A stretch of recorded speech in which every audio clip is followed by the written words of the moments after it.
La historia de Valencia está atravesada por el agua. Durante siglos, el río Turia fue su motor, un aliado que con ingenio milenario ayudó a crear la legendaria Huerta de Valencia, convirtiendo la ciudad en el granero de España. Este recurso construyó esta ciudad, la hizo prosperar, la conectó con el mundo a través de su puerto. Pero el agua también fue su mayor enemigo. A lo largo de los siglos, el río que la nutría se empezó a desbordar. En 1957, una riada catastrófica partió a la ciudad en dos.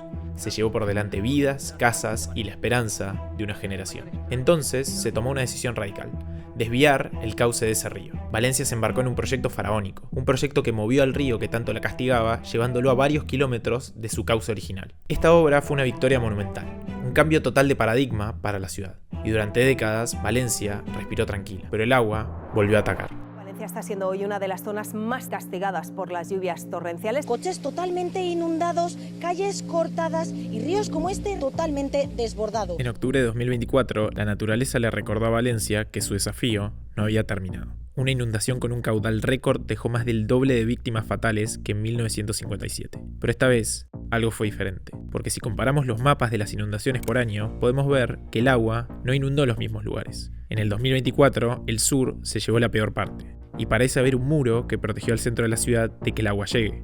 Y ese muro es el nuevo cauce que se creó. Pero al ver esto, me surgió una pregunta: ¿puede esta obra que prometía salvar a la ciudad haber condenado a su periferia?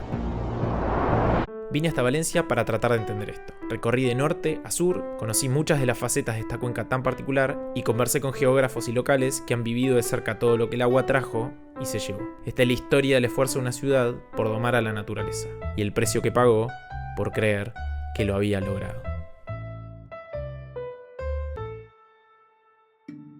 La historia de Valencia no se explica sin su geografía. La ciudad nació junto al río Turia, un río que se origina en la zona de Teruel, fluyendo durante 280 kilómetros antes de llegar al mar Mediterráneo. En una parte de este trayecto, a su costado, surgió Valentia, el primer asentamiento de la ciudad fundado por los romanos en el año 138 a.C.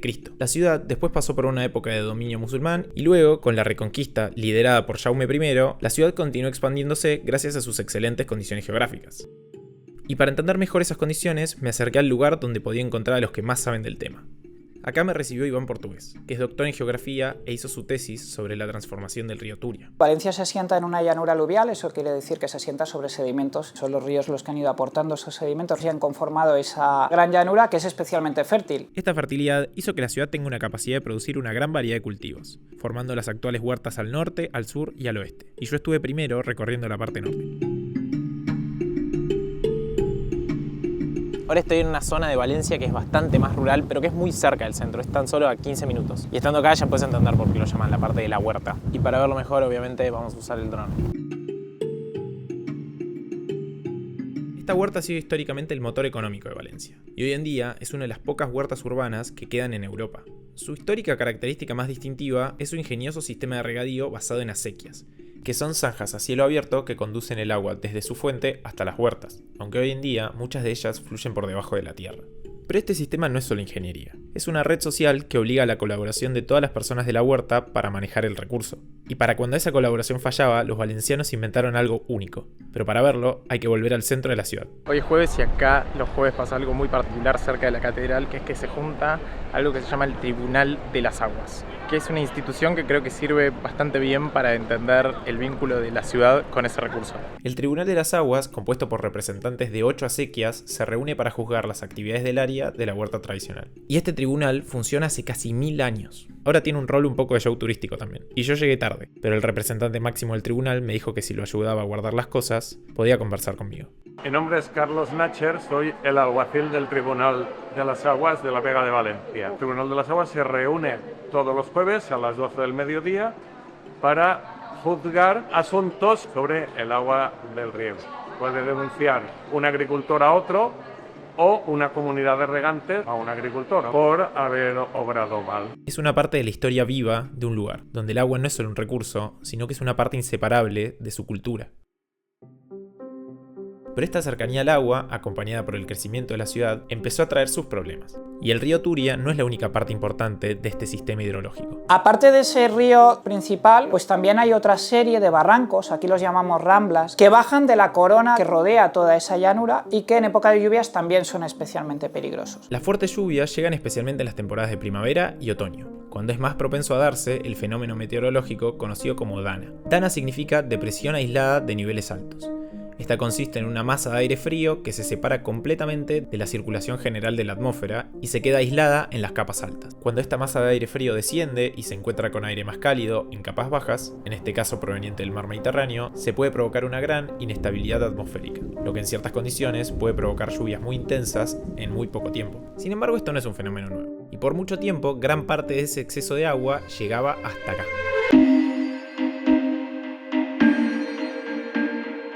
La Albufera es una de las lagunas costeras más importantes de España, y estoy fascinado recorriendo este lugar tan cerca de la ciudad, donde conviven elementos naturales como fauna y flora endémica con el desarrollo humano a partir de la agricultura.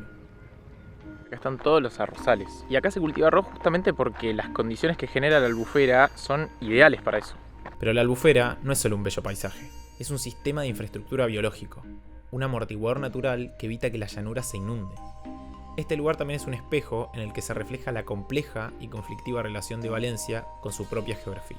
Esa albufera era mucho más extensa en época romana, llegaba prácticamente hasta las puertas de la ciudad. Poco a poco fue convirtiéndose en campos de cultivo.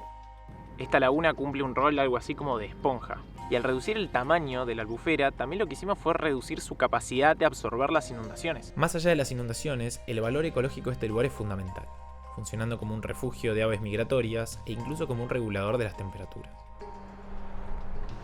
A veces organizarme como creador de contenido y periodista independiente puede ser bastante difícil. Entre investigar, editar mis videos, planificar los viajes y manejar mis finanzas, todo la verdad que a veces puede hacerse bastante caótico. Pero todo este proceso se me facilitó muchísimo desde que empecé a usar Odoo, que se convirtió en una parte fundamental de mi vida profesional y que por eso estoy muy contento de que esté auspiciando este video. Odoo es una plataforma que ofrece más de 85 aplicaciones completamente integradas entre sí. Y como estoy viviendo en España, esto me viene especialmente bien para todo lo vinculado a facturación y para cumplir mis obligaciones fiscales. Puedo usar la app de facturación para crear y enviar mis facturas, y lo mejor de todo es que está completamente preparada en España con Verifactu. Saber que en Odoo puedo encontrar todo lo que necesito para solucionar ese tema y que con eso cumplo la ley de inmediato me saca un peso enorme de encima. Además, me ayuda a organizarme en muchísimas otras partes del proceso de cada video. Por ejemplo, puedo usar la app de calendario para manejar bien mis tiempos, o la app de proyecto para armar mi checklist de todo lo que necesito antes de encarar un nuevo video. Así que en vez de tener 1000 programas y suscripciones distintas para gestionar, organizarme y facturar, Odoo unifica todo en el mismo lugar y con una sola suscripción. Puedes empezar con su plan gratuito, usando una sola de sus muchas apps, como la de facturación, que cumple con Verifactu, sin coste alguno y para siempre. Y si después querés sumarle el resto de las apps, como las que uso yo para organizarme, podés tener acceso a absolutamente todas sus aplicaciones desde solo 11,90 € al mes por usuario. Te dejo un link en la descripción. Ahora sí, seguimos con la historia de Valencia. Pero si solo hablamos de geografía, nos faltaría una parte importante de esta historia. Una parte fundamental para entender cómo el agua pasó de ser aliado a ser enemigo. Y para comprenderla, hay que seguir el proceso de expansión de la ciudad.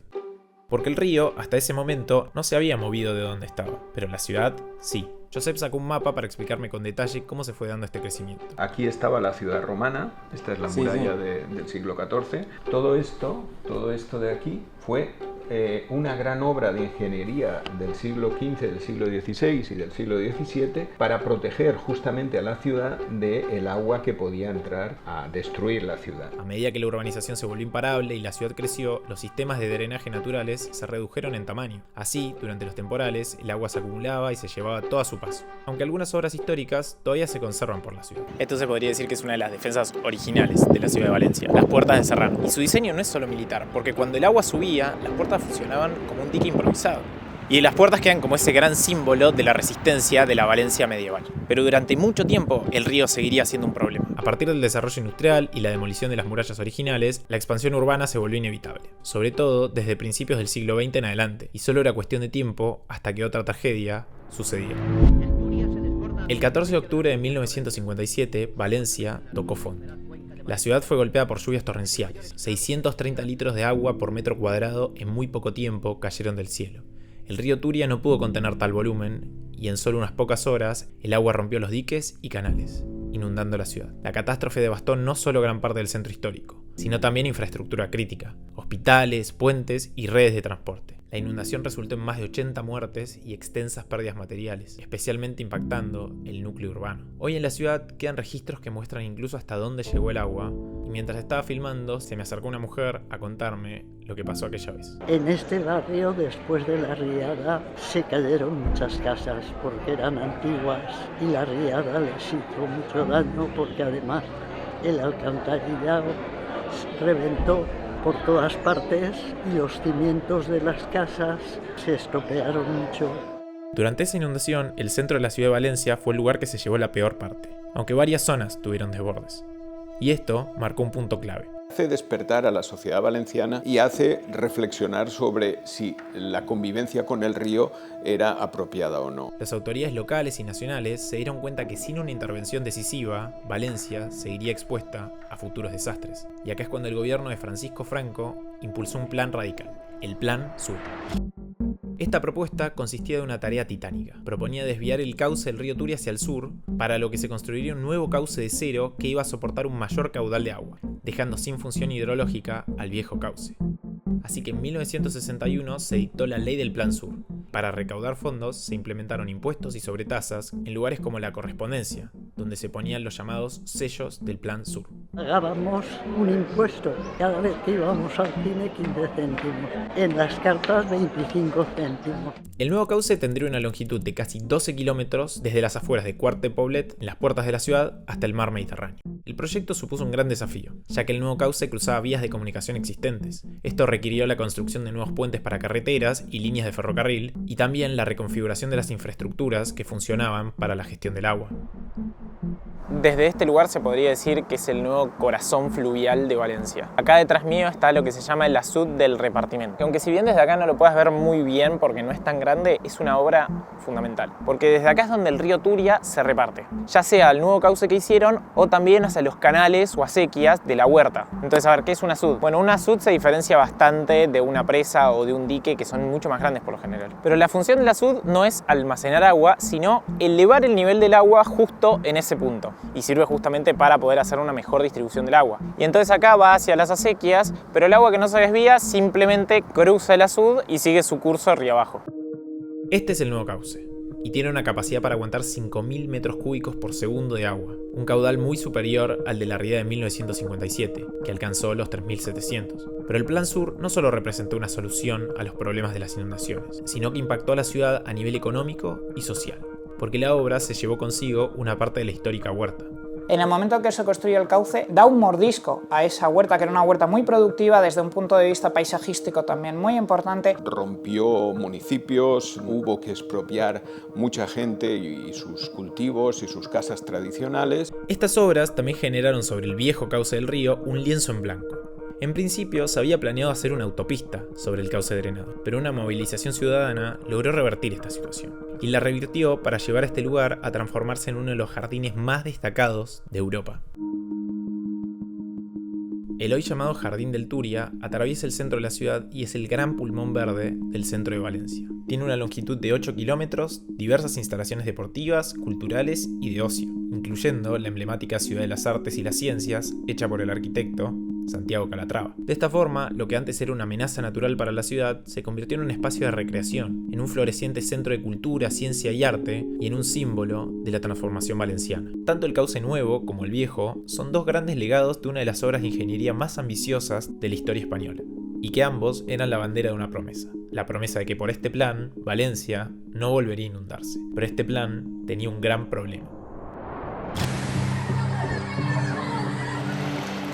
Pensemos en una ola de 2-3 metros en tu ciudad, kilómetros cuadrados llenos de agua, escombros, plantas, coches. En octubre de 2024, Valencia se volvió a inundar, pero esta vez fue diferente. Las precipitaciones superaron con creces las de 1957 en muchas zonas, pero la diferencia estuvo en el dónde. Porque a diferencia del 57, las inundaciones no se dieron en el centro, sino que en las comarcas del interior, por donde también estuve recorriendo y conversando con sus habitantes. Bueno, habiendo llegado a Paiporta, que fue uno de los lugares más afectados, lo único que veo son obras por todos lados.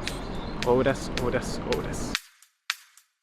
Todos bajos, desapareció todo reventado, comercios, oficinas, casas, todo. Caminando por algunos de estos lugares todavía se pueden ver las cicatrices de todo lo que el agua se llevó, como vidrios rotos y paredes rajadas. Pero esta vez no fue el Turia ni el nuevo cauce los que se inundaron, sino los barrancos con el agua que venía desde más arriba. Como este, que es la Rambla del Pollo. Es muy loco porque cuando uno ve acá la Rambla puede notar que la verdad es que no hay agua, muy poca agua. Y eso explica también por qué fue tan inesperada esta inundación.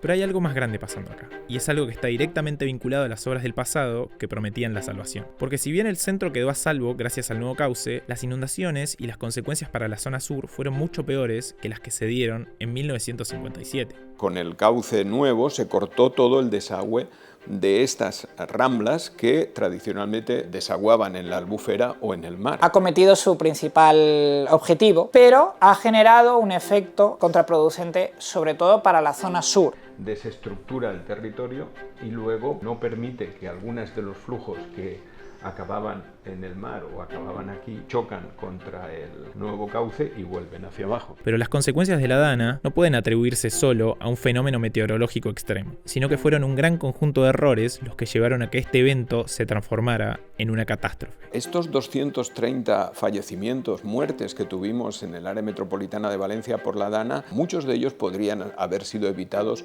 con un buen sistema de alerta, con un buen sistema de riesgo. Hay muchos procesos que podríamos haber controlado para no llegar a este punto. La mezcla de errores urbanos y políticos se llevó más de 200 vidas en cuestión de horas. Casi 18.000 millones de euros en daños, dejó a 144.000 vehículos convertidos en chatarra y 564 kilómetros cuadrados arrasados, convirtiendo a este evento en uno que no solo redefine el mapa de una ciudad, sino también la memoria de una población. Creo que es inolvidable lo que se ve, miles y miles de coches, 3, 4 niveles, uno encima de otro. La cantidad de personas que querían llegar a su casa, que querían comprar algo para su familia porque tampoco había agua, no había supermercados, no había nada. Estos mismos lugares, cuando se hizo el Plan Sur, estaban mucho menos poblados que ahora, y durante el crecimiento explosivo de Valencia no se pensó en el espacio que la naturaleza ocupaba. Se construyeron industrias, centros comerciales, pueblos y miles de viviendas, muchas veces en áreas que ya estaban designadas como inundables. Quizás lo que para muchos fue un desastre natural sea más bien un desastre de ordenación territorial. Si nos fijamos, la zona de mayor afección, que sería este abanico que se abre a partir sobre todo de Picaña, Paiporta, es decir, toda esta zona de aquí, prácticamente lo que tenemos aquí es una zona 100% urbanizada. Es decir, prácticamente no tenemos margen de reacción. Pero esta discusión no es solo acerca de lo que no se pensó o en los fallos que tuvieron las obras, sino también sobre cómo la ciudad se fragmentó socialmente.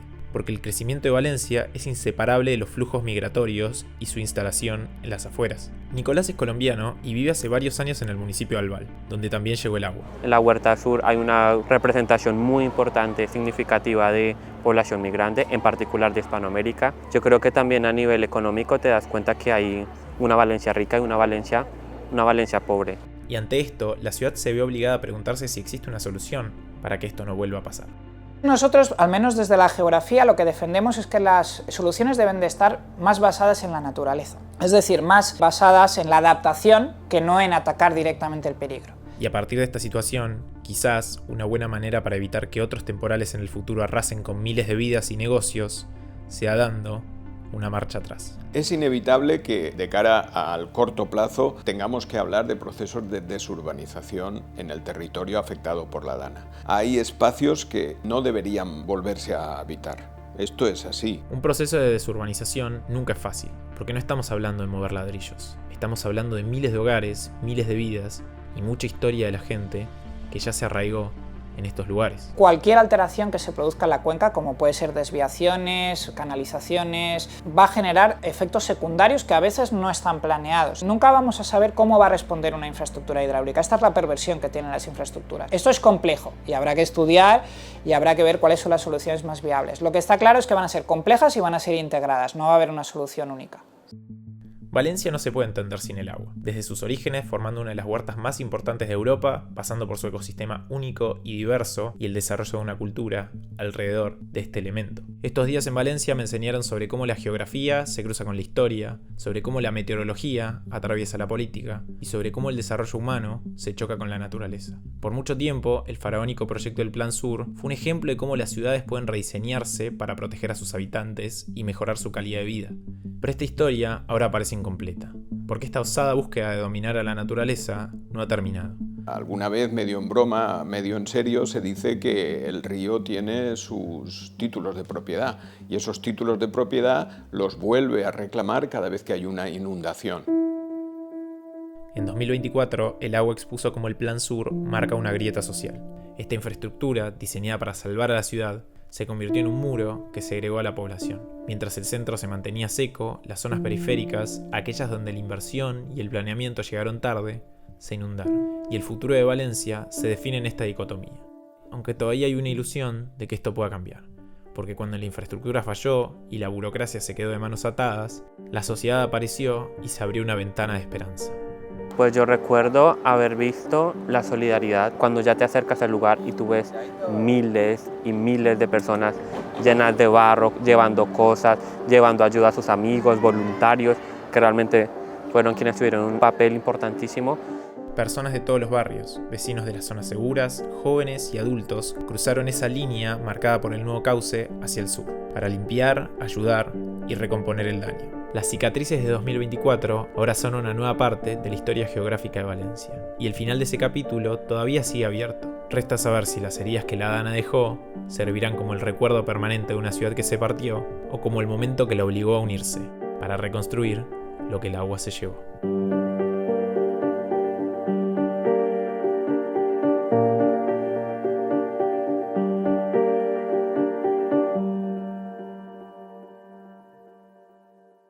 Muchas gracias por llegar al final de este video, ojalá te haya gustado. La verdad que me pareció una historia súper interesante la de Valencia y pensarlo también como una historia de una ciudad que se explica a través de su geografía. Muchísimas gracias a todas las personas que entrevisté para este video, la verdad que esas cosas siempre aportan un montón y creo que ayudan a que se entiendan mejor los temas. También muchísimas gracias a todas las personas que son miembros de este canal o que están en mi Patreon. Su aporte económico me ayuda muchísimo para poder hacer este tipo de cosas y también para poder hacer cosas más ambiciosas en el futuro. Así que si tenés la posibilidad de hacerte miembro del canal, me ayudarías un montón para poder hacer cosas mucho más grandes el año que viene. Si es tu primera vez viendo mi canal, te digo que me sirve muchísimo que te suscribas o que me dejes un like en este video. Y bueno, hasta acá llegamos. Muchas gracias por mirar y nos vemos en el próximo.